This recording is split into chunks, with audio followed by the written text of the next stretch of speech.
And good evening, everybody. Welcome to tonight's edition of the Othor Cain Show. I'm Othor Cain. Glad to have you aboard on this Tuesday evening. So good to see you guys and to have you here. And got to tell you that I absolutely, positively appreciate your support. And I want to start in that space tonight by thanking all of you. You know, I don't take this platform for granted by any stretch of the imagination. I don't take for granted your trust, your belief in what we are doing. I don't take that for granted at all. I am eternally grateful for your support. And when I tell you we've gotten some enormous support over the last couple of weeks, and I'm humbled by it. I am absolutely humbled by your support, and I really do appreciate that. Yeah, because I told you I was coming on at 8, and I saw your Facebook post about me being on time tonight. But listen. I am eternally grateful for your support. There's so many people that I need to thank, and I got to pull my script up. But there's so many people that I need to thank for the $1 donation, the $3 donation, the $5 donations, the $100, the $500, the big, the large, everything that you have done.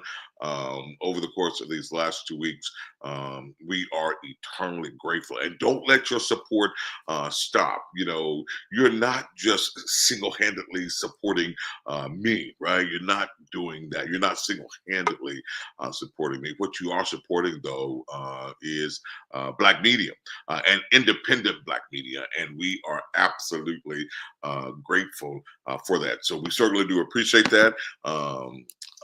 We don't take any of that for granted. In fact, tonight's show is being sponsored by Yemi Kings, and it's being sponsored by Justice Jim Kitchens. And we want to toss to those digital ads right now, just so that we can officially say thank you to them. So we'll go there now. Hi, I'm attorney Yemi Kings. I've lived and served in Hinds County Subdistrict 2 my entire life. I'm the only candidate from this community, like the late Judge Larita Cooper Stokes, who set the standard for serving our people. I have sat in every seat of the county court. As a prosecutor, I work to keep our community safe by keeping violent and dangerous offenders off our streets. As a public defender, I work to balance the scales of justice. As a civil attorney and advocate for families, I bring unmatched experience and perspective to the bench. My deep connection to this community runs beyond the courtroom. I strive to follow in the footsteps of my great-grandfather, Reverend R.L. T. Smith, and cousin, former DA Robert Schuler Smith, as a true public servant. On November 5th, vote Yemi Kings for Hinds County Court Judge, someone from the community that lives, works, and serves in the community.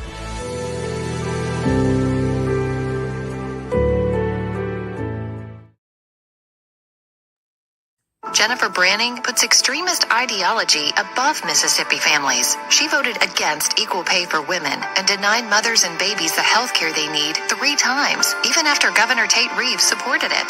Now, Branning wants a seat on the Mississippi Supreme Court to push her dangerous extreme agenda. Justice Jim Kitchens has spent 16 years fighting for families, fairness, and real justice. Let's stand up for Mississippi women and families. Re-elect Justice Jim Kitchens for Supreme Court. So let me again thank Attorney Yemi Kings and Justice Jim Kitchens. Justice Kitchens was supposed to be with us tonight, and we had a scheduling conflict, and so he will join us on a Thursday. But let me just say this to you right now. It is absolutely imperative, right? It is absolutely imperative that we re-elect Justice Jim Kitchens to the Mississippi Supreme Court. That is so incredibly important. This runoff election happens on Tuesday, November 26th. A tough time to have an election, right? That's the Tuesday before Thanksgiving, and people travel, right?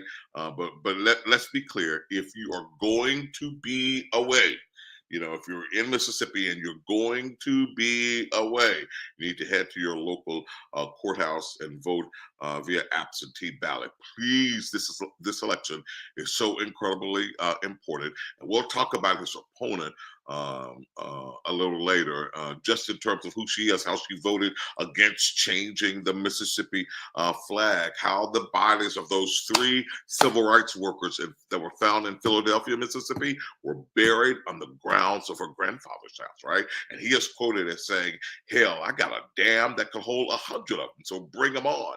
So we'll talk specifically about that and bring those quotes to you. But it's imperative that you vote in this runoff election. Attorney Yemi Kings is also in a runoff election for county court, right? And he needs your support. So Tuesday, November 26th, it's incredibly important, folks. It is incredibly important.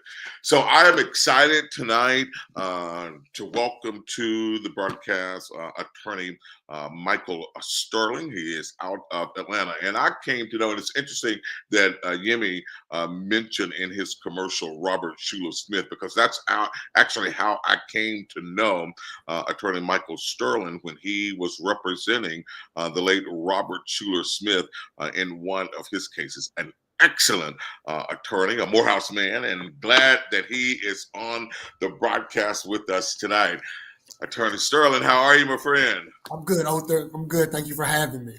Man, thank you for taking time out of your schedule to be with us. Man, I thought a friend of mine actually said to me, "Othor, you probably should get an attorney to come on the show, someone outside of Jackson, someone outside of Mississippi that's not connected to this case, to help walk you through the indictments, just to kind of give us, what does all of this legal jargon mean, right?" Sure. And when he suggested that, I couldn't think of nobody but you. You were the first person that popped in my mind, man. So I am glad that you're able to do this tonight. So again, thank you for being here. So I know that you're intimately familiar with the city of Jackson and with Hinds County. You've been here a lot. You've been here before.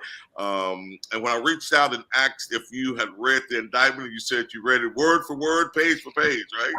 I did. I keep up. I love Jackson, Mississippi.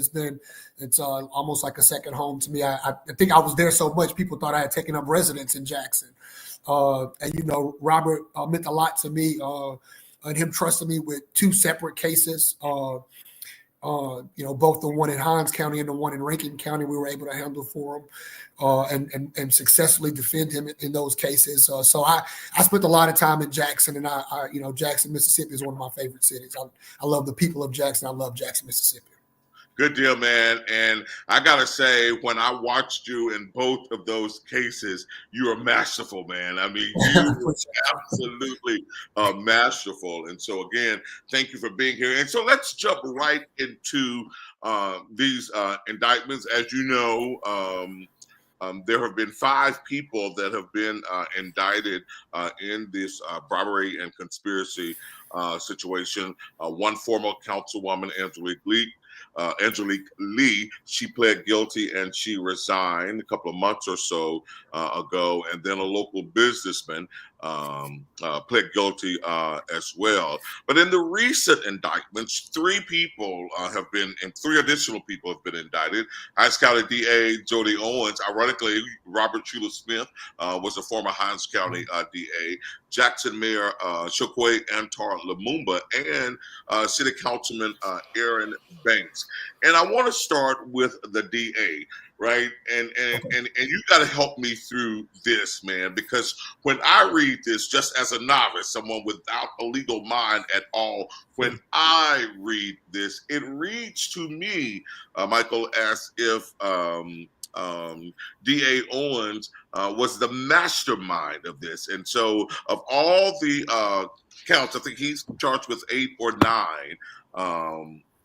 So talk to us, man. What do you see? What did you understand when you read this? Yeah, Othor, you don't need a legal expert for that part. If you just read the plain language of the indictment, it literally all revolves around what the DA said, didn't say, didn't do, was willing to do, was willing not to do. All of the meetings were taking place. He was involved in almost every meeting. He was at the table for all of the meetings. So everything revolves around him. And then there's some questions that come up in the indictment, because indictments are not just about what's said. A lot of times it's about what's not said, and language can be very important in indictments. Right. And so, it's important in everything, right? But specifically in a legal charging document, what becomes interesting is that so much of what is being alleged revolves around what the DA is communicating to these undercover confidential sources, right, undercover FBI agents. So if you read some parts of the indictment, for example, it'll say, DA Owens, communicated to us that the mayor understood this is what this was for. Well, how can the mayor, right, for example, be implicated in something that the DA is saying he understands, right? Because now that has to go be proven beyond a reasonable doubt, right? And then the question also becomes, Othor, there's going to be a lot of evidence that we don't have access to in the public that the attorneys are probably now going over, and what you take out is you take out snippets of conversations, and the question becomes, can we hear the whole conversation so we can get context? Because you and I can talk for an hour, right? And you take out 3 sentences of something I said, and it looks one way. Exactly. Right. Listen, and that brings me to this, because a lot of people have been asking this. Why plead not guilty when you have all of this evidence that is seemingly a stack against you? Why plead not guilty? And there's one train of thought that during, you plead not guilty, A, for more time, B, to give your lawyers and the other folk an opportunity to pick through everything during discovery or whatever, and to see what they actually have, right? And then C, there's still an opportunity to plead guilty a little later after you go through that process. Help us understand that piece. Yeah, so you start with the idea that, one, the state has the burden, right? So an accusation is just that. It's an accusation, even if it's laid out in a level of detail that they attempt to try to make it seem laid out in this particular indictment. But the state's got the burden of proof. So you enter the plea and you say, we're going to go and plead not guilty. And then let us see all the evidence you have, right? Let us see you show that what you said in this indictment is accurate. Let us see you prove that that this tape accurately reflects what you say it reflects, that this text message reflects what you say it reflects, and it doesn't refer to some other incident on some other date, right? If you say, I gave him $10,000 for this or $5,000 for that, well, what if the text messages show that you gave him $10,000 for something completely unrelated? Mm-hmm. So you might be able to say he got $10,000, but for all we know, it could be for something completely unrelated. And that's where a good attorney comes in and starts to unwind and look at that evidence and say, well, wait a minute. That wasn't for that. That was for something different, even though you allege that in the indictment. So you start so you might see something in the indictment and say, well, obviously they say they have unequivocal proof that he got this contribution, all right? But that's not where the case ends. The contribution has to then be for an official act, right? You have to go through all of the elements of the crime. So there's nothing wrong with getting a contribution, right?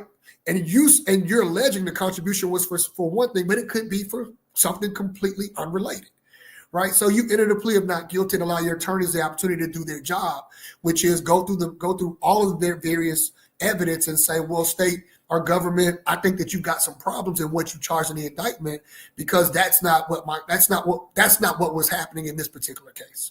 Got it. And I think it's important here, Attorney Sterling, to point out that an indictment is not a statement of automatic guilt, right? No, not at all, right? An indictment is just an accusation that says there's probable cause to bring charges, right? In order for a conviction, it has to be proven beyond a reasonable doubt.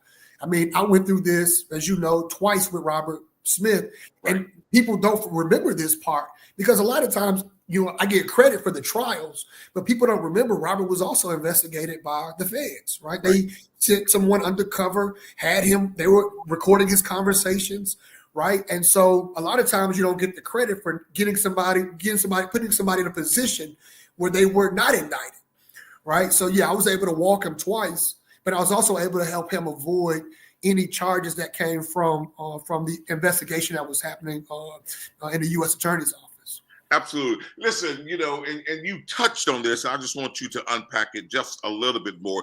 In your experience, right, as a defense attorney, in your experience, are there any underlying things that this indictment might be signaling to those defense attorneys? Oh, absolutely. I mean, you look at something, I'll give you an example. In one of the, and like it's a 32-page indictment. I've read it word for word, but I'm using my memory, right? Gotcha. I give you an example. In one of the charges, or in the narrative leading up to where the charges were, they say that I think it's the council president. I can't remember his name. Aaron Banks. Mr. Banks, right? So Mr. Banks is sitting at a table with the DA and the two undercover officers, and they say that the DA dismisses him from the table, right? And then the DA comes back and communicates what Mr. Banks wants. That, to me, that in itself, that raises a red flag to me. Mm-hmm. I'm like, if they're all in a conspiracy together, they're all working on this together, why is Mr. Banks being dismissed from the table? Mm-hmm. Why can't we all talk about it together if we're all doing the same thing? So you've got the DA playing intermediary and saying, well, this is what he communicated that he wants in order for this to happen. It's like, well, wait a minute. Mr. Banks didn't communicate that himself. You've got the DA telling them this, right, and dismissing him from the table. Well, if somebody's in a conspiracy with you, we all in it together. Why gotta dismiss you from the table, especially when you don't know you're being recorded, right, and you don't know anything's happening, and you're face to face in what you consider to be a secure location in the DA's, I believe it's a cigar shop, right? So those little things like that for a defense attorney is signaling, because now it's like, I need to look at some more evidence. I need to see what's going on. But think that those little things in an indictment, where you're looking at the language, those are the things that a lawyer is looking at, a good defense lawyer, and it's raising questions. You're wondering, why was he dismissed from the table, so that the DA could then come back and tell you what he wanted when he could have told you himself, right? And then there are other things, right? Hey, if you go and mention any amount of cash to the mayor, he's done. He's not going to be a part of this deal. Well, why is that? Is it because the mayor's straight up? Is it because you know that the mayor's not going to take any cash for any reason because that's not how he operates?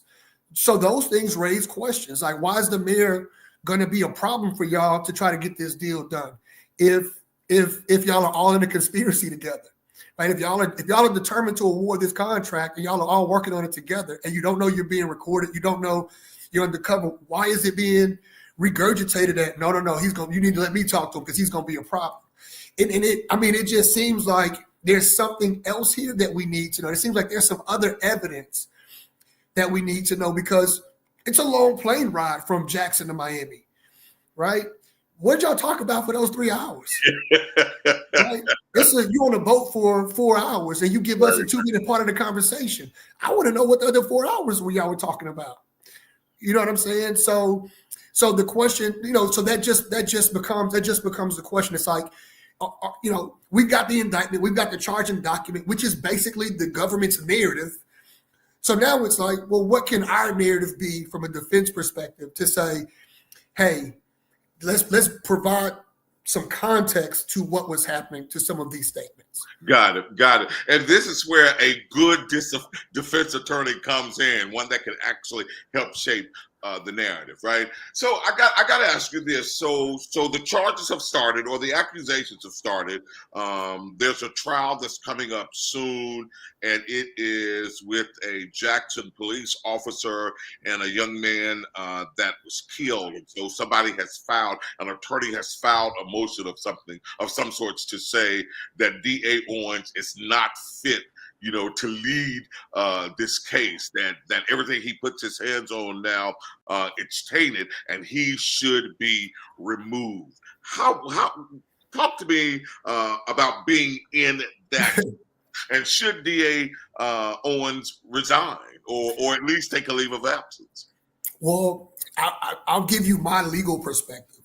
You don't give up. You don't give up leverage you have, right? That's a piece of leverage that his lawyers have for potential negotiation, right? Why would you give that up without getting something in return?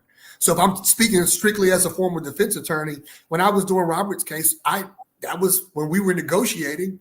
Now I'll be candid with you. I put all of the options on the table for my client, right? So there were many times where I would go to, Robert, and I would say, if you resign and they're willing to drop charges, like what should we negotiate, right? Something here. And Robert was just one of those people. If you knew him, he was nothing. He was like, I'm going to walk or I'm going to go to jail. Like I'm ready, Mike. So he put all of his cards on the table. He put all his cards on the table, and I'm like, I'm with you. Whatever, but I got it. But as a good attorney, I got to give him his options, right? I got to tell him what his options are. And so, if you're the DA, you don't. I mean, and you're his defense attorney. I'm telling him, you don't just resign. I mean, I know that, there's potential public pressure. I know that, some people might be calling for his resignation, but that is a piece of negotiation. That is a piece of leverage in the negotiation with the U.S. Attorney's Office, right? To say he's willing to resign his office and never run for office again if we can get these certain things in return. I mean, you don't want to give up a piece of leverage you have. I got it. So if you just give it up for no reason, I mean, there's no benefit, and your lawyers lose one piece of leverage they have. That makes so much sense to me, because I'll be honest with you, I am one of the ones calling for him to step down. Okay. I didn't know that. I know you did. I know you didn't, or at least step aside. But what you say makes so much sense to me. His position is leverage, so that makes a heck of a lot of sense to me. And Robert, Robert got some of that. We dealt with some of that, and that comes with the territory. Now, in Robert's case, it was a zero sum game. Robert was he was gonna die on his heel, right? It was just. And I just had to be prepared to deal with it, because Robert was headstrong and he was just going to die on his heel. He was like, I'm not guilty. I'm not resigning. That's the end of it. We're going to go to trial. We're going to win or lose. And if I lose, I don't have a choice. I got to give it up, but I'm just going to die on this heel. Right. Wow. That was his position. So I said, Robert, what if I got them? It was one time where I was like, Robert, what if I got them to give you an apology, dismiss all the charges? And he was like, I don't want it. He was like, I want to go to a jury and I want to be declared, I want to be exonerated. That's what he wanted. Wow. I get it. I totally get it. And I honestly was not thinking through your lens, but that makes perfect sense, right? Because that is leverage that he would be giving up. But let me ask you this. Is, though, this a tough case to defend? Yes. Or how tough is it? Yeah. I mean, I'm gonna tell you the other thing, and this is a commentary, and maybe this is more social commentary. I get so fed up with the way they target Jackson. I really do, because I told you I care about Jackson. I love Jackson. I care about him a lot. And in my mind, I'm reading the indictment, and that's another thing that stuck out to me was the amount of resources the feds were willing to put in for this, to basically set up this entire mirage to potentially catch one or two people taking a small amount of money.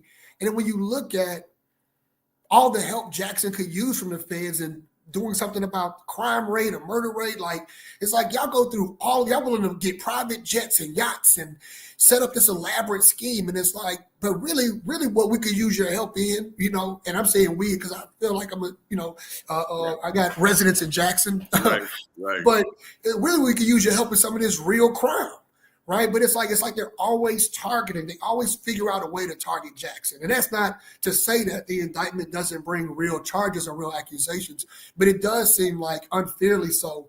There's always this target on Jackson, Mississippi, and Hinds County. But But with that said, yes, it's a very tough case to defend. I think some people are in a better position than others when I read the indictment. But I think when you look at the level of charges, the things that were happening, that were being done, particularly by the district attorney, I think he's got a tough road ahead of him. And I haven't, of course, keep in mind, for anybody listening, I haven't seen the evidence. I haven't listened to the tapes. Nobody's hired me to represent them. I don't have any inside information other than I have the same access that everybody else in the public has. But yeah, it looks like, particularly at the head of the indictment for the DA, he's got a tough road ahead of him.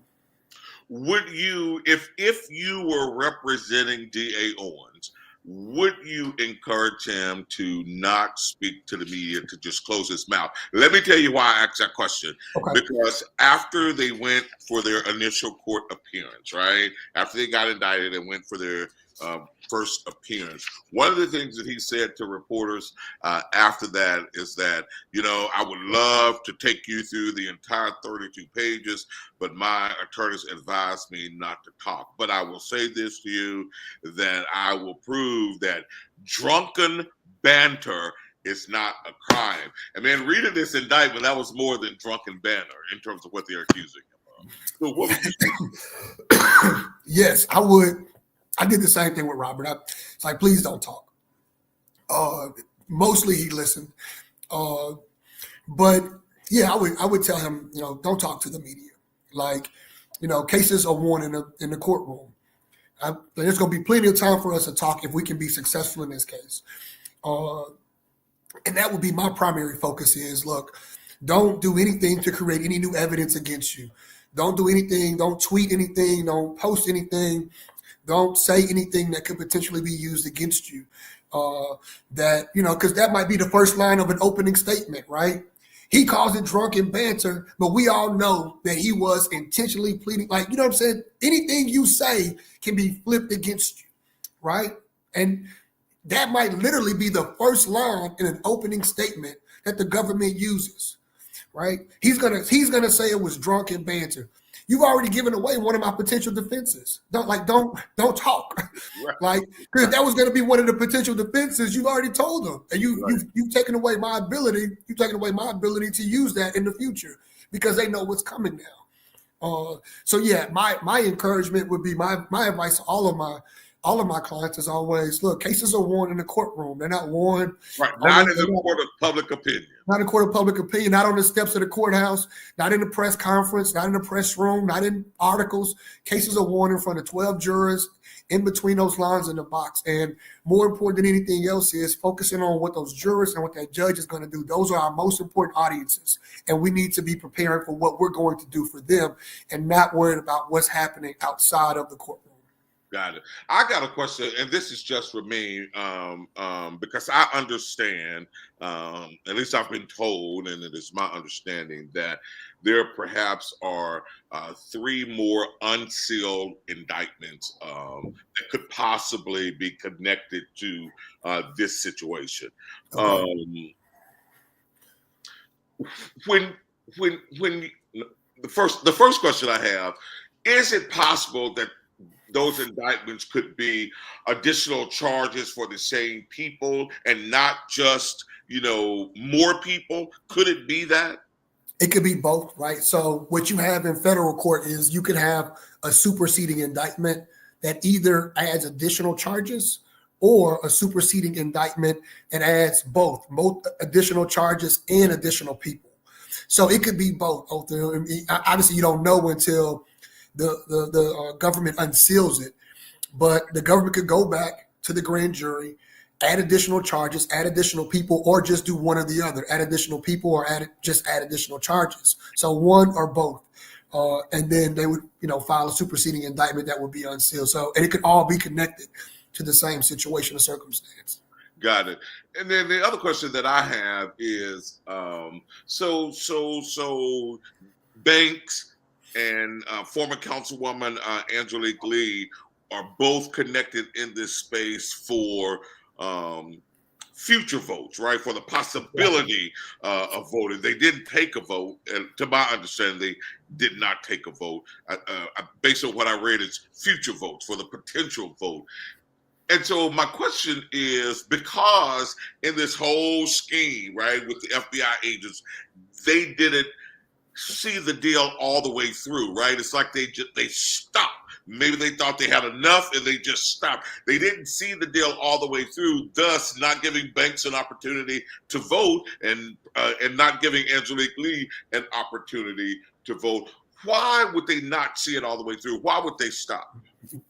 Because they could have been wrong, right? Right. And I'm saying the feds.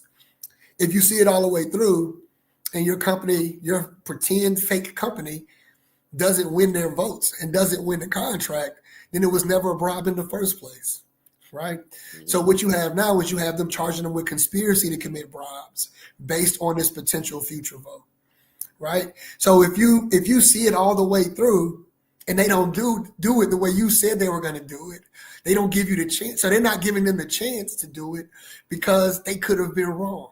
And if they were wrong, you would have wasted all of these resources, this private jet, this yacht, all of these hundreds of thousands of dollars, all of this money, trying to catch somebody in something that turns out was never a bribe in the first place.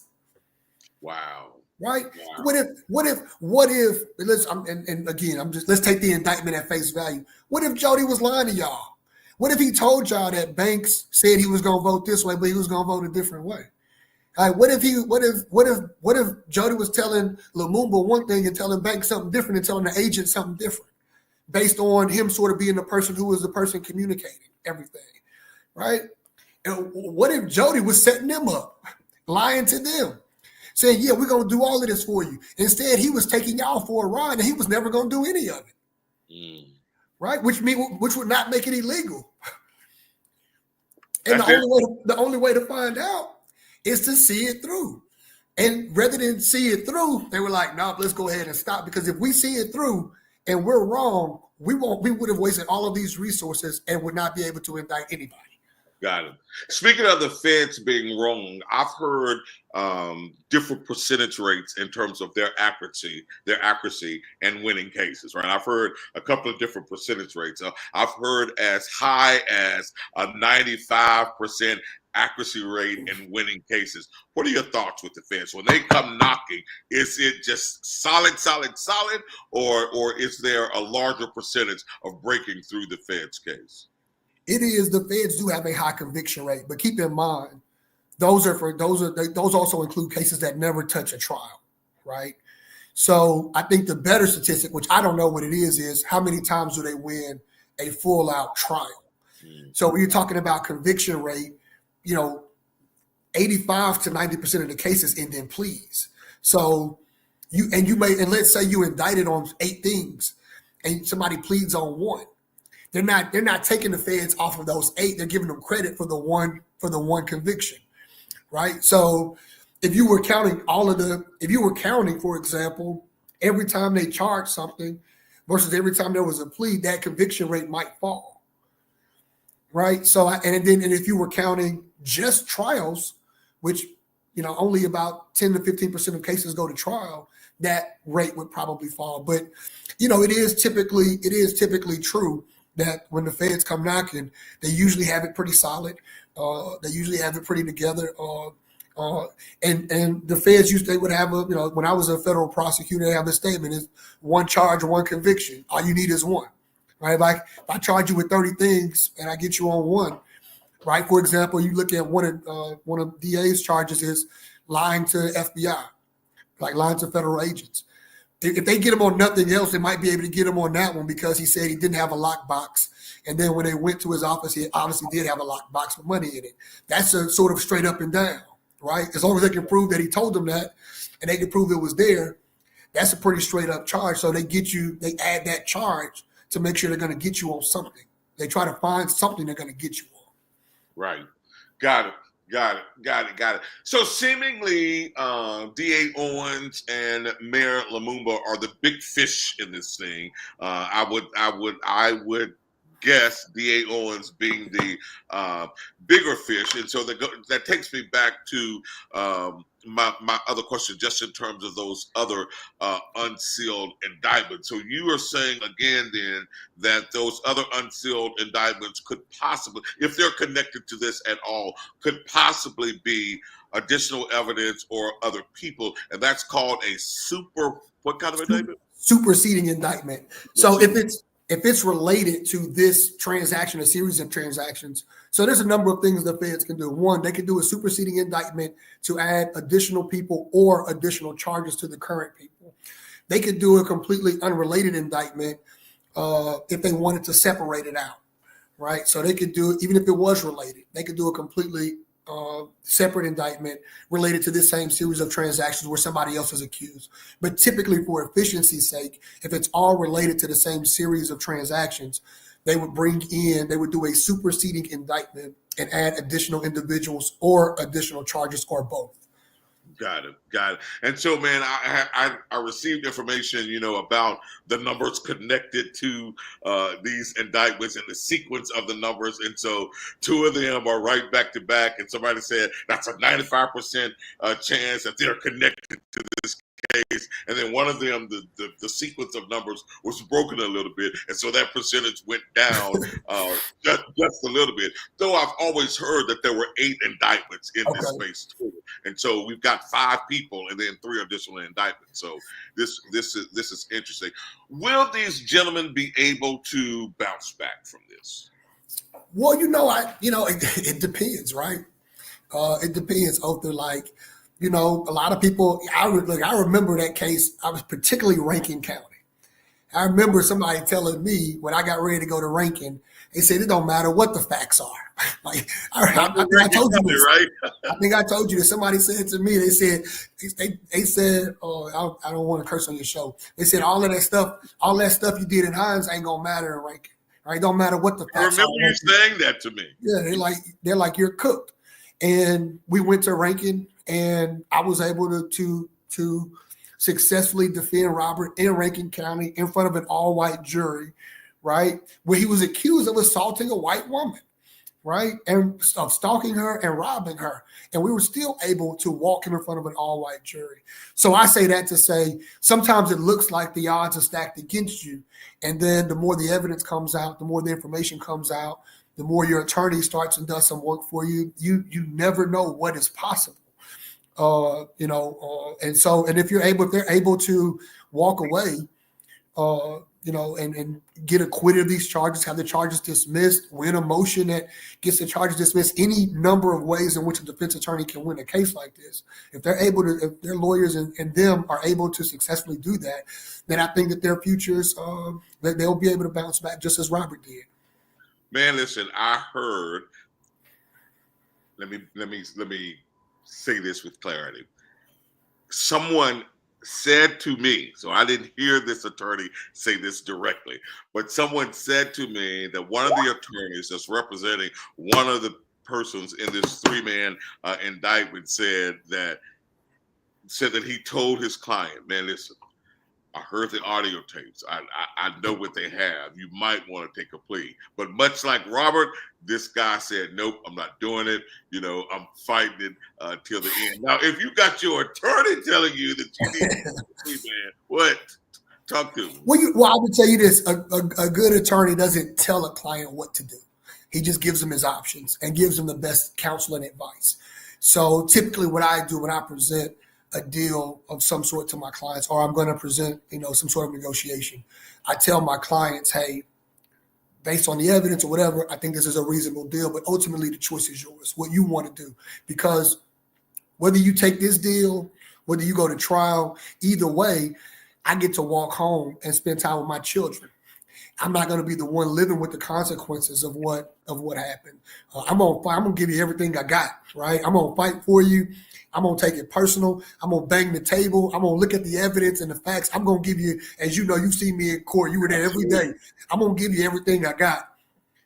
But I still don't have to live with the consequences.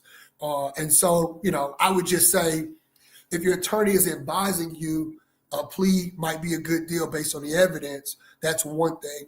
But I would say I would never tell my client what to do. Got it. But I'm assuming what you probably mean is he's probably telling them it's a good idea. Right. He suggested that he should do that he should do this. I'm gonna take you back to something that I am struggling with, and you answered it, but I want to take you back here though, man. DA Owens' integrity is in question, and there have been a lot of cases, and I use the word a lot loosely, but there have been several cases that have public scrutiny, right? Caused the public to say, maybe he should have done this. I mean, what is he doing? He's just letting people off. All of this. So here's my position. Are these comments coming up? Yeah, I'm gonna go back to them because some of them are directly to you. So I'm gonna go back to them because I do want to give you an opportunity to respond to a couple of them that I saw. So I'm gonna come back to that. But let me ask you this. So for me, public trust is gone. And for me, I know of a case in particular that Owens was very shabby on, and the guy went to jail. He got out, and all of that. It was just shabby. It was horrible. This guy was done wrong. In my mind, and I need your help. In my mind, every case that DA Owens' hands have touched, they all should be in question. They're all tainted. And how can he move forward leading that office with this cloud over his head? So that's what I struggle with. I struggle with that level of trust. And that's something for the voters to decide, right? So and that's the way I look at it, right? There's a mechanism, right, for Othor Cain, a citizen resident of Jackson, and people in Jackson to say, we've got to do something different because we believe you're tainted, you don't have the integrity. That's for the voters to decide. And for his own conscience, right? And for him to decide if he should do something different. But I understand what you're saying, which the only problem is that none of this was related to his job, right? Nothing in the indictment was related to anything he does as a district attorney. In fact, it seems so unrelated, one has to wonder, what are you even doing? like you're the DA of the largest county in Mississippi that's overwhelmed with responsibilities you have to do day to day in trying to solve crimes, prevent crimes, help victims, people who have been victims of crime, work with victims' families, all sorts of things all sorts of initiatives that you should be working on. Why are you so involved in a development project that has nothing to do with your role and responsibility for which the people elected you to do? And that is a bigger question. But again, that's something not for me, but for the voters to decide.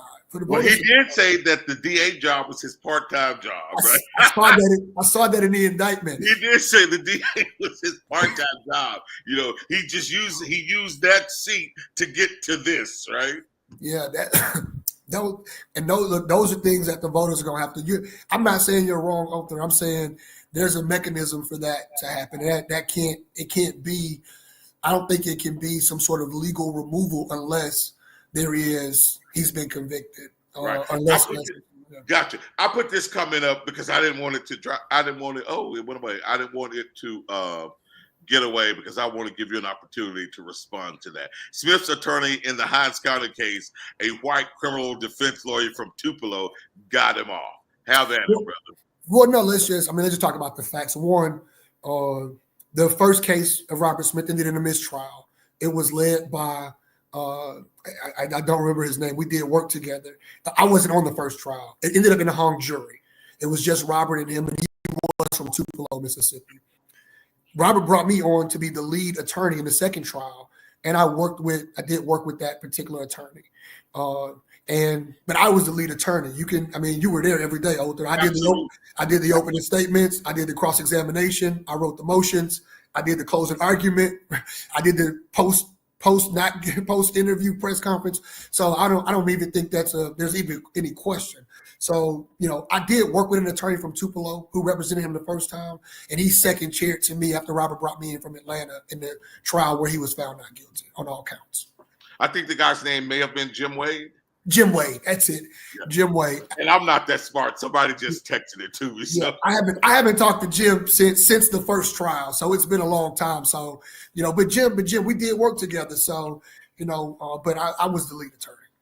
Very good. Look, I knew that, but there's just some things that I don't argue with when people have their opinion. Listen, Michael, I really do appreciate your insight, man. This has been very, very, very, very, very, very helpful. I was there with the case with you in Hines County. I was there with you at the case in Rankin County, and I saw firsthand what you did, which is why I couldn't think of anybody better to walk us through this tonight. So I appreciate your insight on this, man. I really do appreciate your insight. And the final question that I have for you, man, like all of the years that they could possibly get for these charges, if you were the defense attorney, I know you would be working like hell to knock some of this stuff down, right?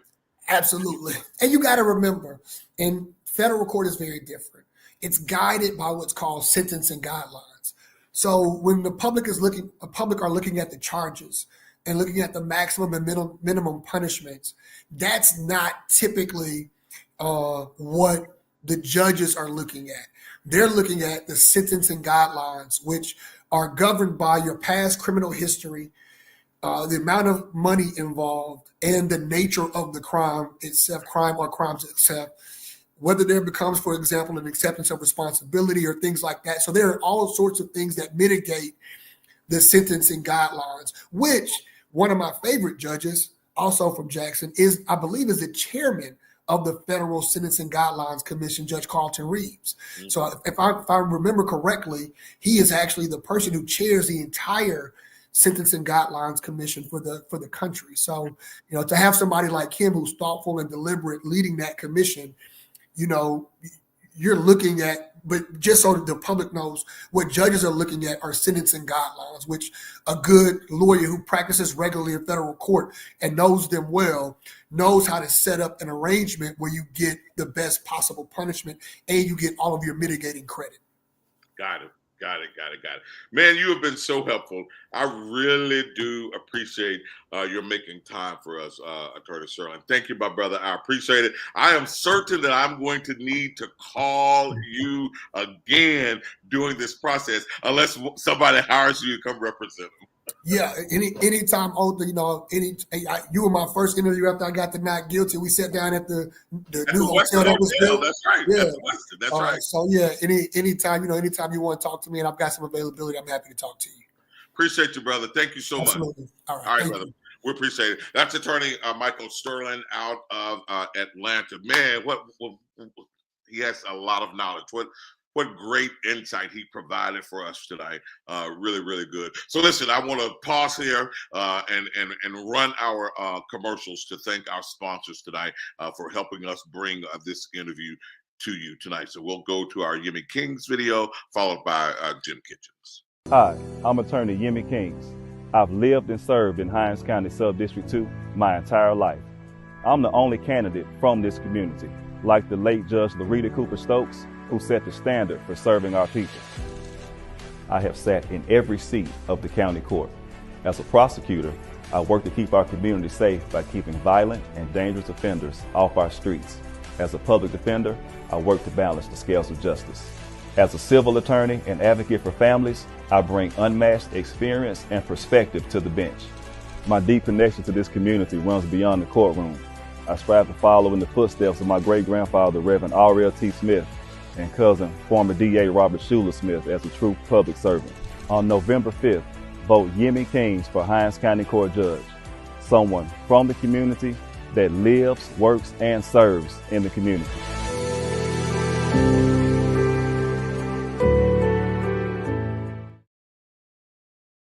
Jennifer Branning puts extremist ideology above Mississippi families. She voted against equal pay for women and denied mothers and babies the health care they need 3 times, even after Governor Tate Reeves supported it.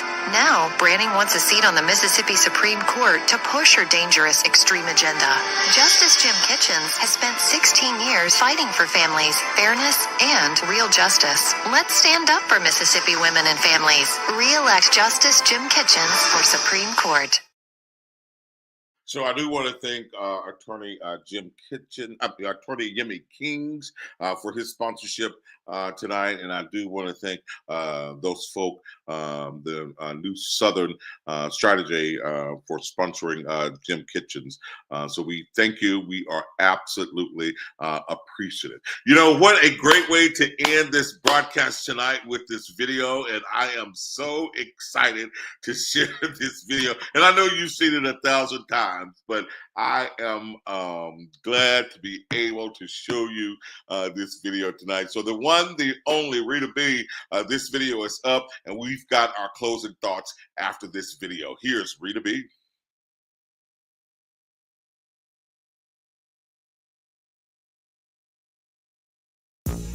What up, dog? It's your boy, J.O., a.k.a. Nino Light Brown. Some call me Ghost, some call me Tupac, the Frank Lucas of Jackson. I'm the blood. What's up? What's up? What's up? I buy cars, cows, and drugs, and whatever. I buy turkey, jerky, skunks, and blunts, and whatever. I buy chickens, trucks, books, and ducks, cause it's whatever. I buy tussing, brooms, socks, and glocks, cause it's whatever. I got $1 million in my safe, but I don't keep it at my house because that ain't safe. I did a check, and I know they ain't the FBI, but I was wrong. Damn, must have been my Wi-Fi. You see me ballin', man, they got me on a private jet. I'm putting on for my city, about to cash the check. But hell no, fam, y'all ain't gonna see none of that. I gotta feed my cows while the grass is wet.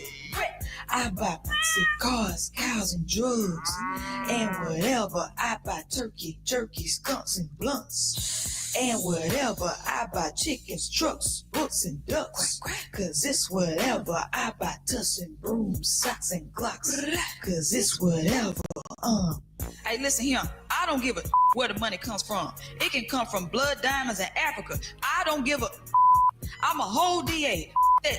My job, as I understand it, with the little paperwork, is to get this deal done and get it done most effectively. We can take dope boy money. I don't give a but I need to clean it and spread it, and I can do it in here. That's why we have businesses to clean the money, right? I don't give a You give us cash, we deposit it, and give it back that way. That's easy. Baby, show me that.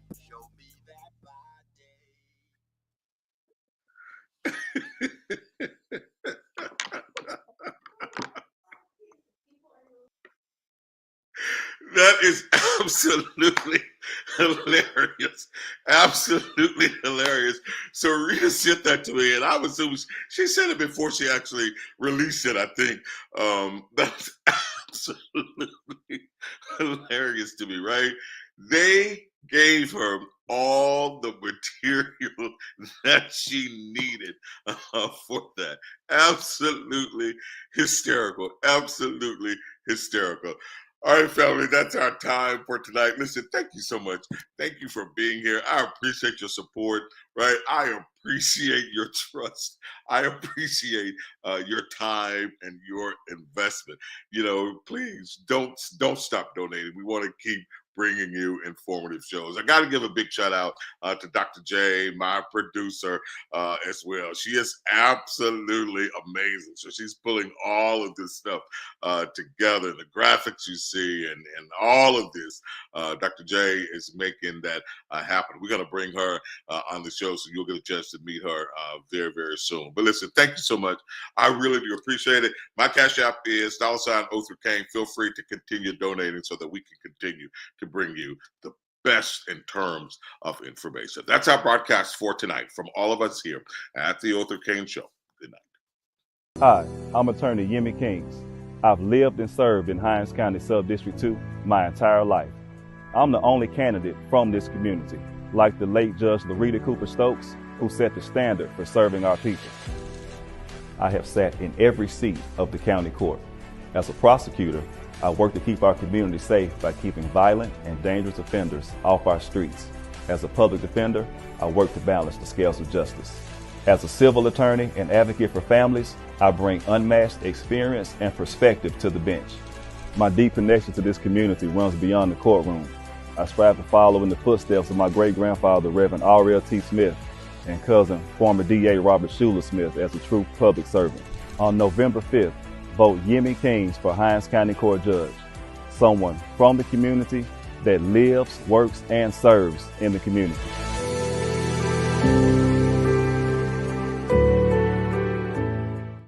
Jennifer Branning puts extremist ideology above Mississippi families. She voted against equal pay for women and denied mothers and babies the health care they need 3 times, even after Governor Tate Reeves supported it. Now, Branning wants a seat on the Mississippi Supreme Court to push her dangerous extreme agenda. Justice Jim Kitchens has spent 16 years fighting for families, fairness, and real justice. Let's stand up for Mississippi women and families. Re-elect Justice Jim Kitchens for Supreme Court.